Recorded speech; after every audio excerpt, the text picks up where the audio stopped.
Still talking. I left. We'll start as soon as. Hello, Brian. Brian, thank Hello, you. Robert. Do we call you Robert or Bob? Or For all the y'all's work. do we? What name do you go by? Oh, Bradley. Okay. And Brian and Bradley. Where's my Robert? Just like Brandon. I'm sure you were busy this weekend. You were busy this weekend? I know your voice too. People Are yelling you at from you? Pennsylvania originally? Are you were from Philadelphia Post yesterday? Pennsylvania, the other side of the world, so. Steelers? fan Are is you how I Steelers? say it. Okay. I'm a Raven. Yeah, so that's, we moved here, we tried to be Carolina fans, we tried to be Jacksonville fans. Right. They're the closest team. Yeah. It just didn't work, man. That You gravitated back to. can't leave home. It So can I tell you this? I'm from Washington, and even though I'm a Ravens fan, I was born in Baltimore. I'm still a Redskin fan too, so. But they both are losers, so, this year anyway. They didn't show up hardly, I mean.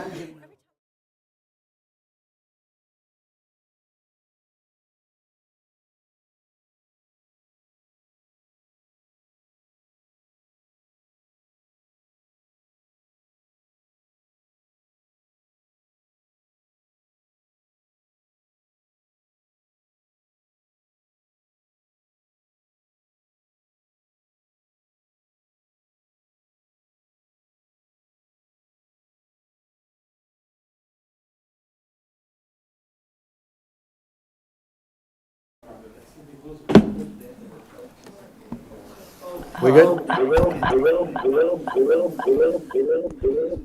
Joe, do we still have an echo?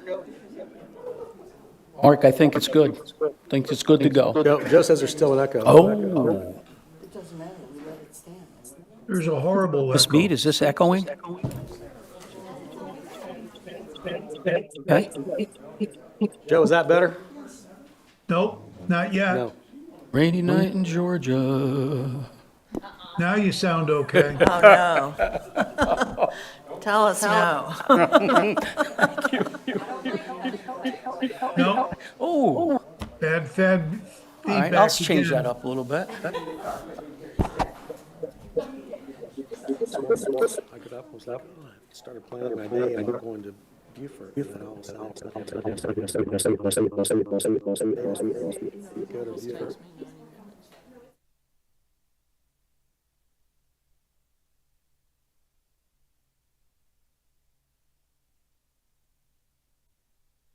This is on the lower bottom. 70 or someplace like that.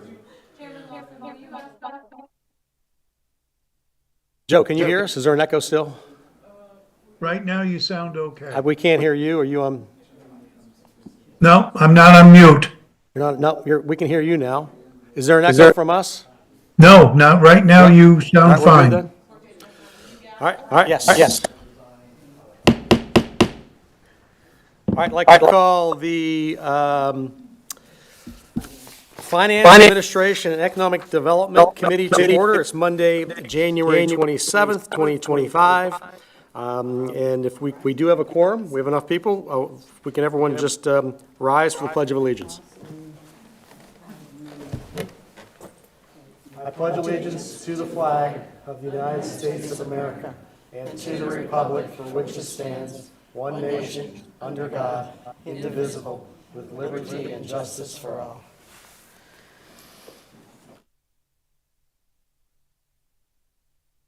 And this meeting has been sent out in compliance with FOIA. Yes, sir, it has. And let's move on then for the approval of the agenda. Can I ask someone to make a motion to approve the agenda? I'll mention. All right, thank you. We've got a first and a second. Any more discussion? Seeing no discussion, we'll approve it without objection. Is there any objection? I do not see any objection. So let's move on then to approval of minutes for November 25th, 2024. If I could ask for someone to approve those minutes? Approve those? Certainly do that. All right, thank you. And a second from Ms. Brown. Is there any discussion on that?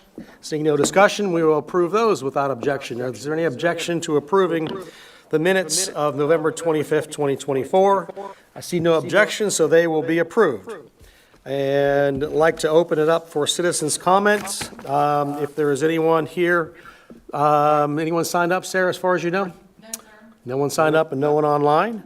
If there's no citizens' comments, we will then move forward then to number 7 on our agenda, and this is Chief Financial Officer's Report. And Ms. Harriet, which is our Chief Financial Officer, and this might be your first official time coming before Finance Committee. We appreciate you being here, so thank you so much. Kind of my first time. There you go. Well, as requested in the last Finance Committee, we prepared some general fund revenues year-to-date. This was as of mid-January. As you can see, ad valorem is trending pretty good. We're at 66% for collections. Licenses and permits are a little low. I'm sure that varies from the fiscal year due dates and so forth. Intergovernmental agreements, our intergovernmental revenue is kind of low, but I don't know that we had posted second quarter yet. So all of our overall total revenue is at 61% to date. General fund expenditures, I did this by function so that you could see what each individual function, I kind of presented it to you in a way that was summarized and not showing you every single line item in every single department.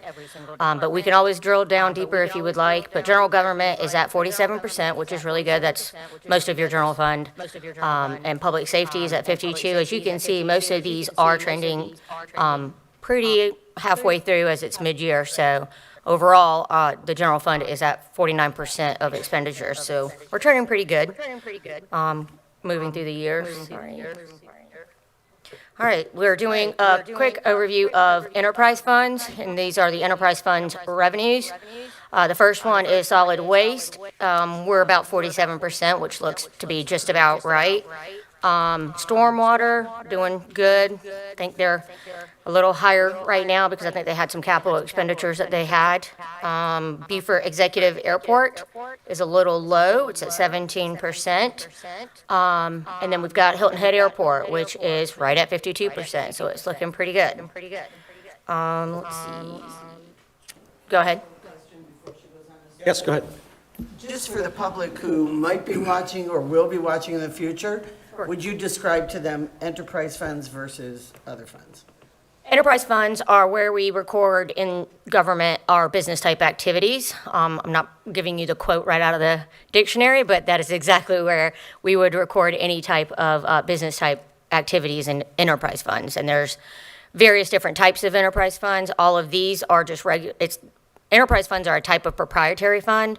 And right now we have these 4 enterprise funds. We used to have an internal service fund, which is a different type of proprietary fund, which is also recorded the same way. Does that help?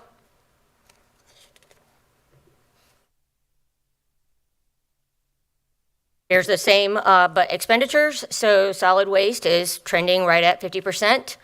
Stormwater is actually under at 33%. And then we've got Beaufort Executive Airport at 21%. And then Hilton Head Airport is right at 41%. So they're trending in a good direction. Beaufort Executive is the only one that has kind of a lower balance, and that's because some fund transfers haven't occurred yet and some capital expenditures haven't occurred yet. And also at the last Finance Committee meeting, there was a request for miscellaneous revenues. And here is a summary. I'm not going to read everything out to you. I kind of typed up your comments to the right. And full disclosure, no, we're not in the hold. Munis records revenues in a negative number. So this is all revenues. It's just the way that our financial ERP records it. So as you can see, we have, I'm trying to read that really small back there, a lot of different types of revenues that come in that are classified as miscellaneous. We've got the FOIA payments in the first line item. We've got health insurance and PIBA, and we keep those separate because PIBA, obviously retirement, and our self-funded insurance fund. We have insurance reserve fund where we keep legal separate than all the other miscellaneous revenues that we receive. We have one in voters registration for state reimbursements from elections. And then mapping and GIS has one for map sales when they're producing maps all over the county for whoever. We have the vehicle one under risk management because that's who manages our risk our insurance policies, and then we've got one separated out for garage, because garage has various different revenue sources that they generate revenue from, so we like to keep them separate. I think that was already created previously because they used to be in an internal service fund, which again is another type of proprietary fund. And we also keep the sheriff's stuff different because he's under public safety, and we like to keep his division separate. So sometimes they utilize those revenues in different areas of their budget, so. Oh, and our last slide is an update of our 2025 bond issuance. We had our final call, I think the Tuesday morning we were closing. So we are currently going to be issuing the 68.6 million total. We have a $3.2 million in a premium. Our final true interest cost is going to be 3.9, which is great because it's about 0.25% less than what we had predicted previously. We were predicting 4.16, so this is great. Our official closing date for the bond issuance will be February 6th. So as he put right there, no money in the bank until the 6th. So as we know, this is a part of the issuance that we had previously been approved and discussed. Any questions? Any questions for Ms. Harriet? No, thanks for the update. Sure. I'm going to cover, oh wait, I got to go back to budget transfers. Valerie is not here today, but it does not want to. No, well, let me go back one. Yeah. Since the December Finance Committee meeting, when it gets to be mid-year, there we go. That's kind of small, but it's in your backup. It's in your backup. Towards the mid-year, a lot of transfers occur, so we have provided you a date, the department, the from account, the to account, and a brief justification that we received from the department for their transfer. So I'm happy to answer any questions. I know it's a very small document, but feel free to reach out if you have any questions. Any questions? All right, and obviously, Ms. Harriet will be giving us a officer's report at most of our finance meetings. Is there anything else that anyone would like to see whenever she comes forward? I think this is pretty thorough, so thank you for today. Appreciate that. Thank you. All right, let's move on to number 8 in our agenda, and it's our procurement update with Mr. Dave Thomas, who is our procurement director. Mr. Thomas, thank you for being here. Thank you, Mr. Chairman. Everybody, good afternoon. Glad the weather's getting a little bit better. Just wanted to basically go over 3 areas. It's been a long time since I've talked about these areas, but one is the P-card program, the procurement policy manual that we don't have out on the street yet, and to give you an update on our subscriptions and dues and what I call basically consolidating the accounts. So I kind of wanted to go over that. So if you can go to the first slide, the next slide, please. Wonderful. To kind of give you an idea of the P-card program, it's a big team effort. You know, it takes staff, the procurement card coordinator, the county administrator gets involved, the department heads get involved, the employees that actually want or require a card for their job get involved, and it all works off of 2 systems, the Bank of America software and the Munis software. The Bank of America software basically acts as our way to request cards, to put in our data for budget, and then once that, and it basically coordinates with Bank of America, everything we spend, provides us reports, and sends it back to us. The Munis part is where we get the Bank of America software to actually talk to Munis and keeps our budget on track with what we spent. So I kind of wanted to give you that kind of sight picture. We currently have 173 cards out there that we manage. That's not too bad for the amount of employees we have. And we use the P card for a lot of areas, travel, office supplies, small purchases under $1,500. But I did want you to know that we do use it for large items like paying utilities. And the reason why we do that is so we can get that rebate. And every year our rebate has gone up. Well, we don't use the P card, but we use an electronic payment through the Bank of America card system. What that does is, like this year, for fiscal year '24, we got $27,000 back that we could put back into the general fund. So I wanted you to know that that's kind of how some of the system works. With that said, we have updated the new P card manual. It's in our staff's intranet SharePoint where they can go in and they can read it, review it. We've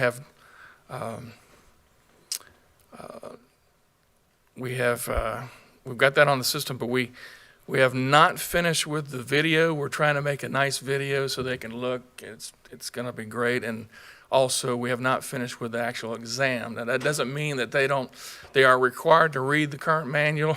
They're required to sign off on that contract that makes them say that, hey, I am aware that I can only use this P card for business purchases, and we outline, and I'm not gonna go through the whole document because it's in your packet. But if you have any questions on that, we can go to each chapter. We try to make it easy, so where it's only 11 pages. The first page is just a cover page. So the rest are 10 pages, but it explains basically the areas that need to be covered. You know, who's responsible, who's involved, who approves it, how it works, who to contact, what forms to fill out, because like I was saying, we have a lot of new electronic forms that we use to keep, because what's great about those, it gives us a matter of record. We can go in and check that library to say, yes, that person has been briefed, that person has taken a test, that person has signed off on that contract that's saying that they will use that P card, which will be in line with our policy. So that's some of the things we got going on. Yes, ma'am. And I'm going to get into how the workforce, how the card is being approved, or how they get it. They fill out a P card request form through their department. Once that department head decides that, hey, this employee needs a P card to help us with our business operation, it goes through the system, goes through the electronic approval process, comes to the finance department. They review it, make sure it's within whatever level or threshold, because again, most people are set at $1,500 monthly, and only a couple of our departments are higher than that, like our library, because they buy a lot of subscriptions and videos. And our DSN is a little bit higher because they buy a lot of food for their employees, or for their people they take care of. So it goes through the signing process. Then it goes, so once that's approved, we make sure what we're going to do with HR, since they've been very, kudos to Catherine Mead and Amber Black and my new P card administrator. They've been working on that video and a new test. But it's all going to go through HR as well, so we have a matter of record, and that individual employee is not given a card until they've actually taken the test and passed. They must pass it by 80%. Anything less than that, they have to be retrained and take the test again. Sounds like internal revenue. Yes, ma'am. I hear you. So, just want to make sure I'm covering everything. Alex Questions? has a question. I Yes, read ma'am. in there you had minor and major violations.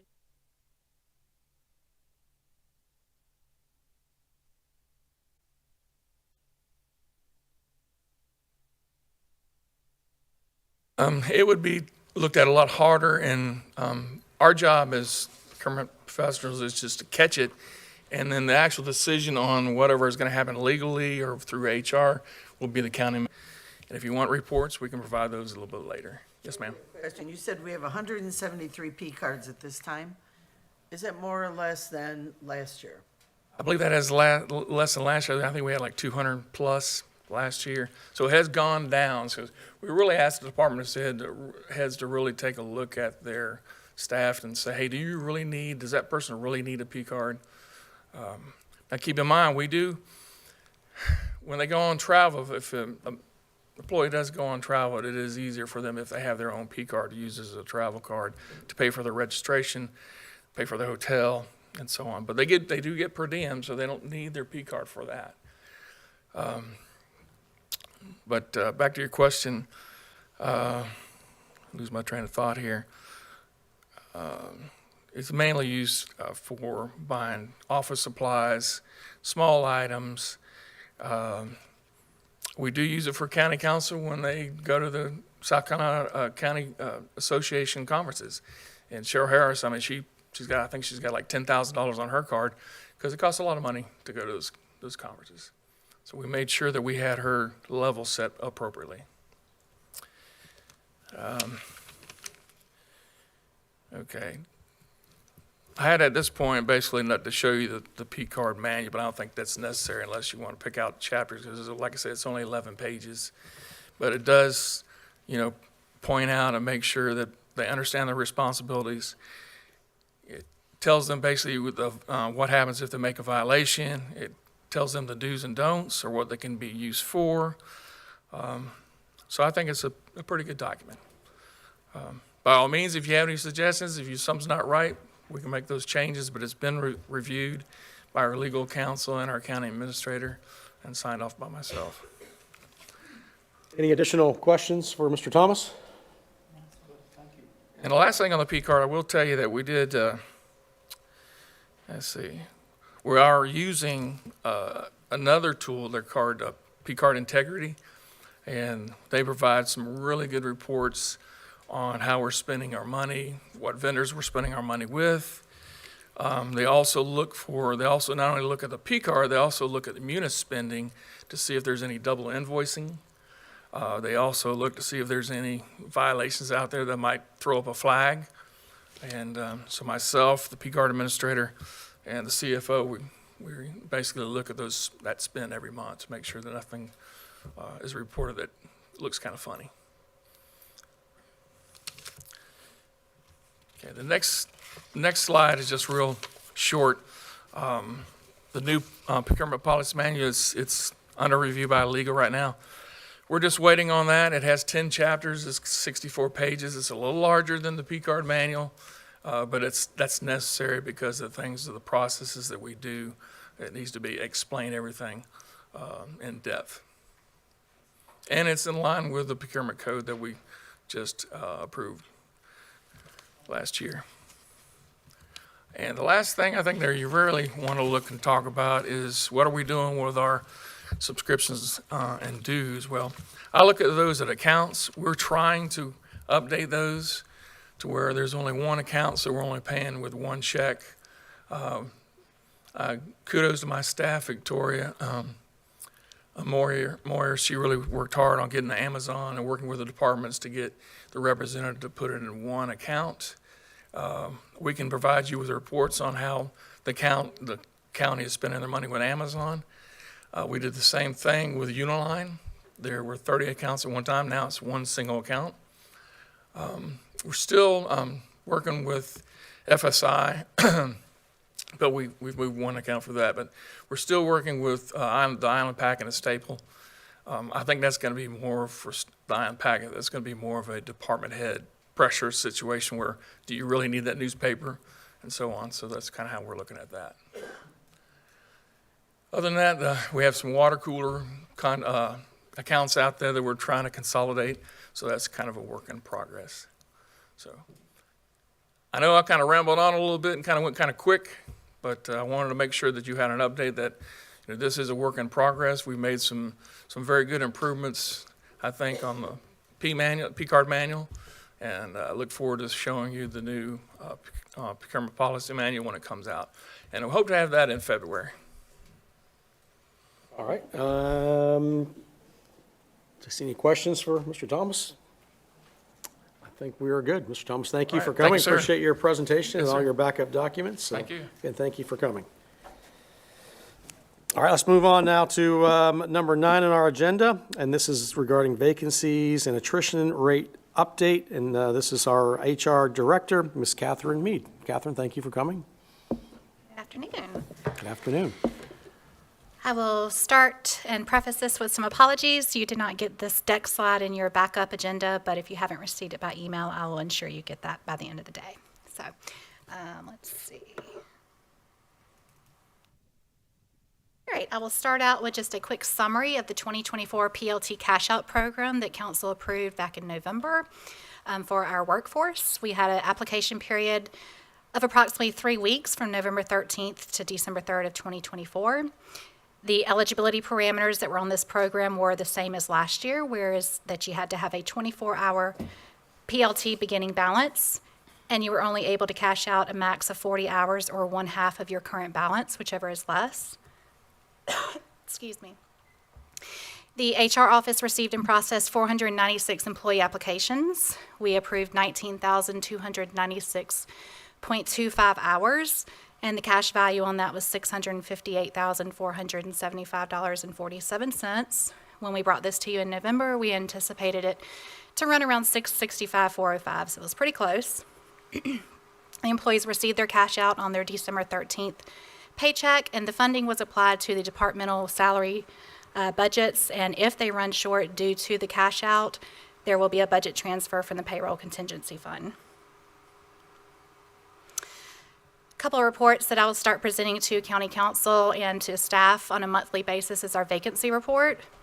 I will also provide a quarterly turnover report, and then I will provide an annual turnover report for the previous year, no later than the end of the first quarter of the following calendar year. Vacancy and turnover reports will also include departmental breakdowns, and the turnover report will have a countywide summary, and I have an example we'll go over here shortly. But it will include the average number of employees, the total separations, and for the countywide summary, we will break that down to let you know of that turnover rate, what percentage is due to retirement, and voluntary separations and voluntary separations. Our goal should be less than 10% voluntary turnover on an annual basis.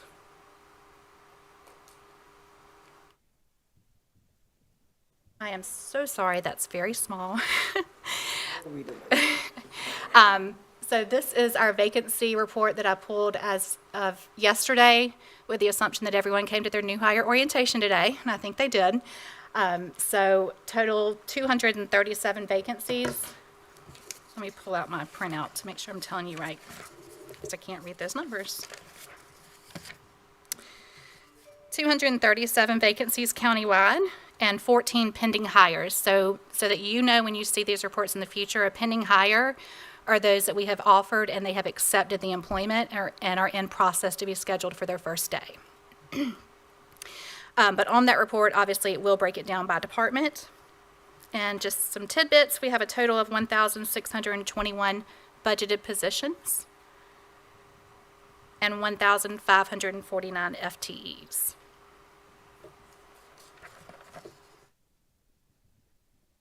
Okay, we've got some more small reports for you. So again, I apologize.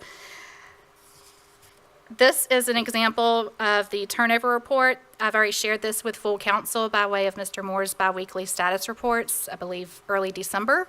But at the top is where I mentioned that you'll have a countywide summary where we have the average number of employees, the total separated, and the 3 different turnover rates. And then below that, it'll have the breakdown of the departments, but this is just the percentage rate as a whole. It doesn't break down the department to show of that what's retirement, what's voluntary, and what's involuntary. That first, let me go back to that one. This one was a report ran for a year from November 1 of 2023 through October 31st of 2024. The total turnover rate for voluntary separation was 14.21%, so we've got some work to do there. The most recent one I worked on for you all is for November 1, 2024 through December 31st, 2024. The average number of employees was 1,383. We had a total of 33 employees separate employment. 0.5% of your turnover rate was due to retirement. 0.22% was due to involuntary separation. And 1.66 was due to your voluntary separation. Some trends that we always look at is through the JOLTS report, the Jobs Opening and Labor Turnover Survey. I can tell you for the November and December period of last year, we are on track with what we see across the nation with state and local governments. We were a little high for the year before, but I think we're making some progress here. All right. So next steps on how we tackle some concerns that we have there. We're going to do a position audit for the FY26 budget. I'll be working very closely with Pinky and her team to talk with departments one-on-one and really take a look at what positions they have available, what's been sitting vacant on the books for several months. Some departments may even have positions that aren't currently being advertised, so we're going to take a good look at that and see if we can trim some of these positions back. And then for the attrition rate, we will be launching a countywide climate assessment this spring. We did a pilot program with Public Works last year. It was very successful. It'll be a twofold. We'll have a people's opinion survey, which will be very open-ended questions to hear from the staff on what we're doing well, where can we improve. And then we'll have a pulse survey approximately 6 months after the people's opinion survey, just to check in and see how we responded to the first survey. We will continue doing exit interviews in the HR office. The participation for all 3 of these interviews and surveys are optional, and they will remain anonymous. The results will be analyzed by our workforce development manager, Amber Black, and then she will turn that into a summary finding report to take action, kind of prioritize some issues that we may have found, put them in buckets of immediate fixes, short-term goals, and long-term goals. And of course, we'll be communicating those findings and actions with all the staff. Any questions? Questions? Ms. Mead?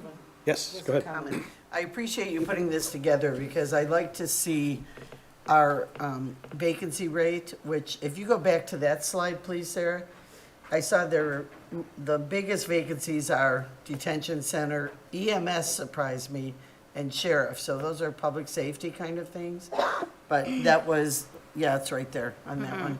So those were the vacancies. But I also appreciate seeing the turnover report, because to me, if we have a low turnover, like you're aiming for under 10%, that means our employees generally are satisfied. We're paying them appropriately. They have good benefits. They're happy working for the county. And that's what we'd like to see. So I appreciate you. I know you had to put that together for us. And do you do new hire orientation weekly, I think Mr. Moore said? Every week, every Monday. Every week, yes, you do new hire orientation. Yes. That's how many people keep onboarding. That's correct. Yeah, and we average anywhere from 7. Work you put in to compile this report, I think it's very important for us to see. Okay, and I'm open if there's anything additional you'd like to see on here. One thing I did think about this morning, I might could include what budgeted FTEs the departments have, so you know what they have and what's vacant. Would that be helpful? Okay, I can do that. Anything else you'd I like to have see? a question. So the exit interviews are not mandatory? No, ma'am. Really? Oh. No, ma'am. So in the private sector, they hold your last paycheck. I think they do with the federal government as well. Oh, really? I think I've Do heard they? that, or at least with the military. Yeah. Do they, Mike? We just had the same discussion here. I mean, we don't currently withhold a paycheck as a condition Okay, yeah, of that. okay. No, I was just curious. We don't. Okay. I wish we could. It helps because HR, we need to right? know Don't that. you think? Absolutely. Helps HR, like, oh, yeah, we had this problem, but we didn't know about it, or whatever. And that's what we're hoping to gain with the climate surveys, and the executive team is very excited about doing this because I shared with them, if we do this, we have to be committed to respond. We don't want to collect all this data and then shelf it and employees don't see responses. So, like I said, Public Works worked with us on it, and I think it was very successful. They even created their own internal employee resource group so people could have that front line to go to before needing to come to HR. So a lot that we learned from it, and we're excited to roll it out. So. Nice. All right, good. Just Yes, one go question, ahead. one last question? Yes, sir. Ms. Mead, thank you very much for everything you're doing. We appreciate it. You talked about onboarding every Monday. How many employees are you looking for? What's your goal with that? 273, or whatever that vacancy count was. That's, wow. Yeah, we can't, we logistically, we cannot do more than 12. But we will take 12, and if we have to do an afternoon session, if there's more that. than 12, we will. Well, But we're looking to fill all the vacancies we have, so. appreciate your efforts. And total employees we have, I think you mentioned 1621 and 1549 or something of that nature? So we have a total of 1,621 budgeted positions, but of that, we have 237 are vacant. Thank you. Great job. Appreciate the efforts. Yeah, thank you. Any more questions? All right, Ms. Mead, thank you for coming. Appreciate you being as intricate as you have been with all those reports. So again, thank you. Welcome. Thank you. All right, let's move on then to number 10 on our agenda, and this is approval of hawkers and peddlers license fees for 2025. Can I ask someone for a motion for us to talk about this? I'll motion. Is there a second? I'll second. All right, and that allows us for discussion. We'll open the floor up to you, Mr. Atkinson. Thank you. Good afternoon. So this is a housekeeping item. It's an annual item we bring forward in January of every year to adopt the hawkers and peddlers license fees for that calendar year. This year, we're bringing forward the same fees that we have adopted over the last few years, which is in county $75, out of county $500, out of state $1,000. This is not a big revenue collector for us. In calendar year 2024, we received $450 in total fees for hawkers and peddlers. So this is the same fee for the past 2 years, so we're just moving sir. it forward. Okay. All right, any other questions? Can we approve this without objection? Do I see any objection? I see no objection, so this will be approved and moved to county council. All right, and so that concludes our agenda for today. I do want to say thank you to our county staff and county employees after the storm last week and everything that happened and the extra hours and what went on. I can tell you I've lived here for 35 years, and there was a snow in 1989. There was a snow in 2018, and then we had the snow this year. And again, in my 35 years, that's the only thing that's ever accumulated on the ground. So I've had people ask, we are adjourned. Thank you, Mr.